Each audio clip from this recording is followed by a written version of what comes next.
Hello, and help me welcome Jess Edwards. Jess, thank you for coming on People's View. Thank you so much for having me, Carl. And I understand that you're going to tell us all about some nice little game that Republicans and Democrats play from the legislature. Yeah, I think it's a pretty great event. This is the third time we'll have played the game. We started in the previous term and had one game each of the 2 years that the term existed. And then this is then the third game. What we do is we get the Republicans and the Democrats, the red team and the blue team together to play the game. One reason we do that is to establish some collegiality, allow us to have something to talk about with each other than always it being partisan differences.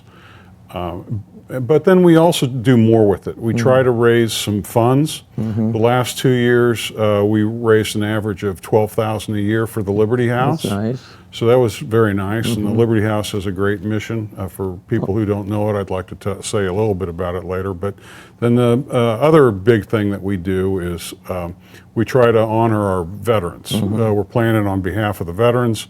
Last year we played it on June 6th, which, as people know, is the anniversary of D-Day. We had a D-Day veteran come to the game and throw out the ceremonial first pitch. He was in a wheelchair and not able to really throw the ball, so Miss New Hampshire was there, and so she took the ball from him and walked it over to the plate. And he got a kick out of it. I think we all did, you know. So so this year we're going to honor the Korean War veterans. They're kind of sandwiched and lost. Right. You know, everyone knows about the great work that the World War II veterans did on behalf of freedom around the world, and everybody understands that we didn't do enough to honor our Vietnam veterans. And so somewhere in between a lot of glory and really no glory, the Korean War veterans, I think, have been overlooked a little bit. So we want to take this year. We're playing it on October 6th, which is the, the 67th anniversary of the Battle of Whitehorse, which people don't really know about unless they study Korean War history, but it lasted a couple of weeks, and it was for some vital terrain just north of Pyongyang. It was a major battle, and so given that it's the 67th anniversary, we're making a call out to that battle and those who fought it, and just to recognize everyone that participated in that war. You have both male and female players, don't you? Well, I don't even really notice their gender. You know, I just look at them at units of humanity, and there are units of humanity that are in the blue team and the red team.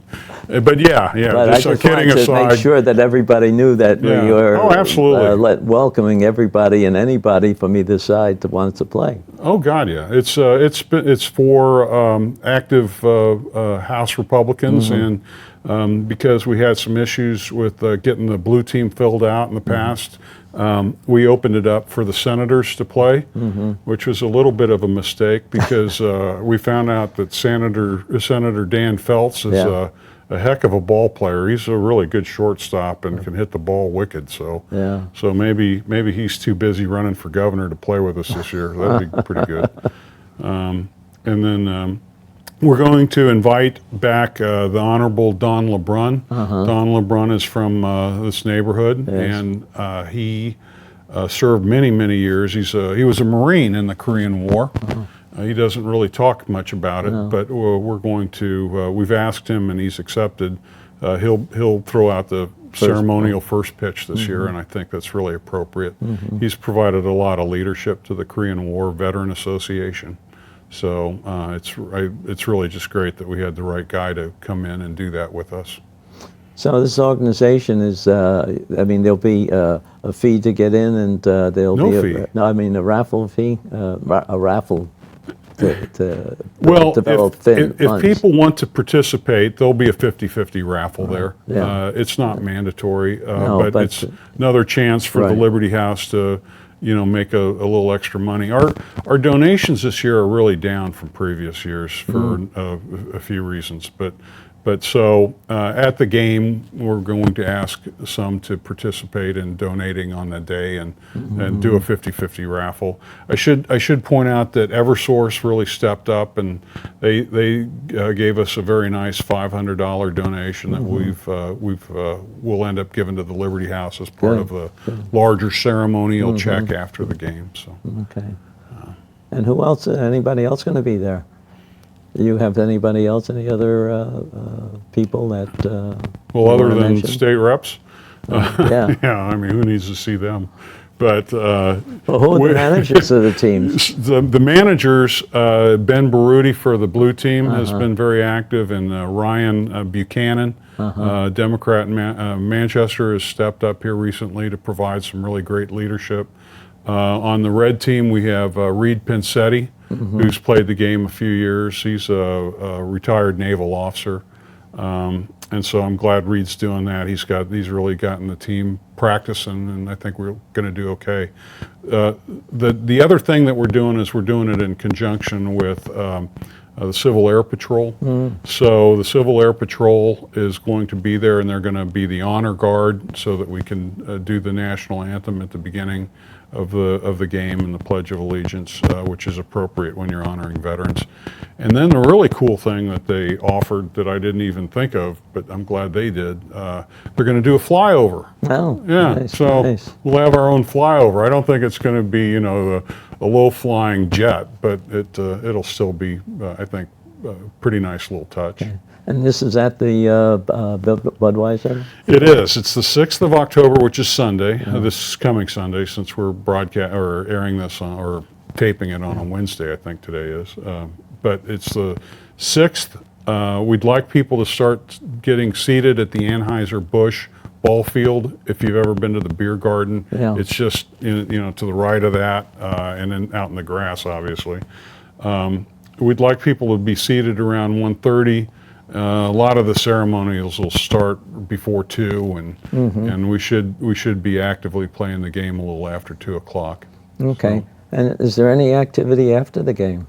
Well, there is. There's going to be a social event, and at that point, we'll know who the winner of the game is, and so there's a trophy that has been put together to designate the winner of the game, and so whoever wins the game gets the right to hold the trophy, put it on the blue or red wall up at the State House for until the next game gets played. So we'll do the presentation of the award. We'll probably draw the raffle ticket there. And can the visitors also visit the rest of the facility or not? Yeah, I think last year it was really very interesting for people to do that because the Clydesdales were still there. Right. But whatever the tours are of the brewery are open. I haven't really checked into all of that. I've been so focused on making sure the ball field has. Well, I think sometimes the people would like to see the Clydesdales. There's something else, especially that is a very beautiful stable. Yeah. I think unfortunately the stable's there, but the horses are not. So they got moved in a consolidation effort by Anheuser-Busch. That's too bad. We still want people to come though. Yeah. So. But anyway, maybe they have something else they can do too. Yeah. Well, good luck on that. And is there any phone number they could call if people had any questions? Well, probably the best thing for them to do is to reach out and just contact me. Okay. My phone number is publicly available I'm a state rep, so I'm on the website, 603-370-7885. Okay. So I can take text or calls, and then my address is, my legislative address is on that website as well. If you've got a moment, I would like to talk up the Liberty House a little bit. Liberty House is really a great program for veterans. What we have now is a place on 75 West Baker Street in Manchester. It's set up to accommodate up to 10 transitional veterans. These are veterans who've had some substance abuse problems. The older ones tend to have had issues with alcoholism, the younger ones with more street drugs. But these are veterans who are trying to get their life back in order. And so after a screening process, if they really fit the profile of somebody who wants to change their lives, we have a bed for them. They can live there. Then we have a bunch of wraparound services where we help get them to various appointments. We are not a care provider, but we can coordinate with the care providers in the community. We have a great program for helping them find a job. And so they get back into the employment world. If they need clothing, we can help them with all of that stuff and the transportation. And while they're with us, we take about half of their salary and put it into a savings account that, so that when they're ready to go out, they've got a kitty and they're ready to go. So our goal is to get them stabilized and become productive members of society again. And I think that's what they want to do. Well, that's a very worthwhile effort. Yeah. The other thing that we do there is we run a pantry that's really supported by volunteers throughout New Hampshire to donate food and clothing and other things too. And so we run a pantry operation that services 200 unique veterans a month. And we only keep track of the veterans that draw assistance from us.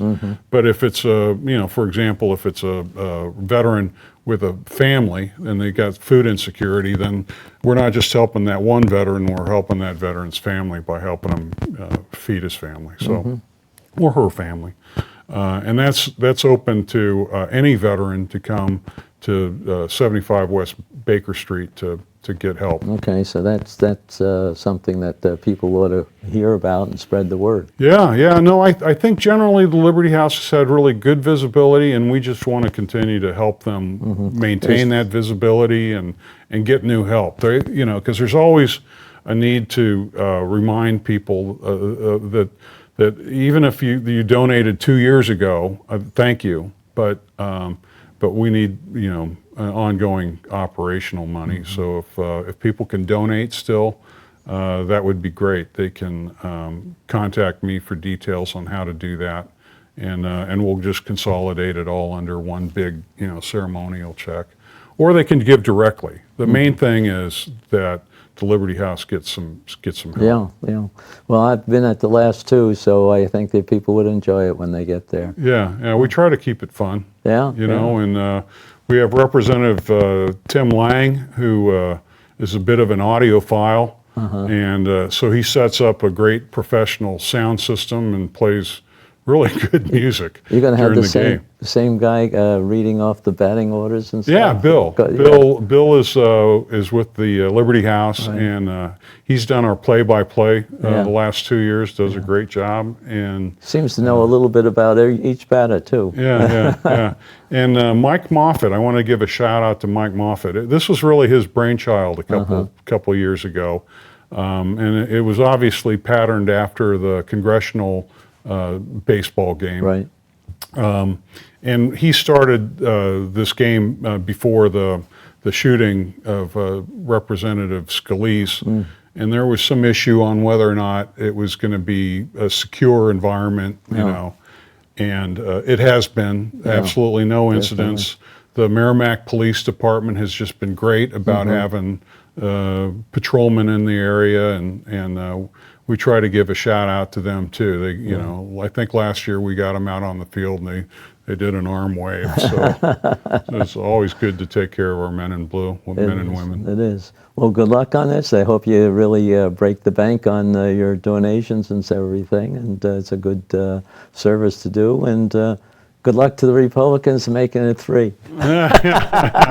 Well, and we also want to make sure that the Korean War veterans who are able to come do come. Okay. Because it's easier to recognize them and honor them if they're actually physically present. Well, we do hope a lot of them hear this and do show up at the Budweiser Field on Sunday, October 6th. Sunday, October 6th. Come to the seats at 1:30, please. Okay. All right. Thank you again. All right. Thank you. Yeah.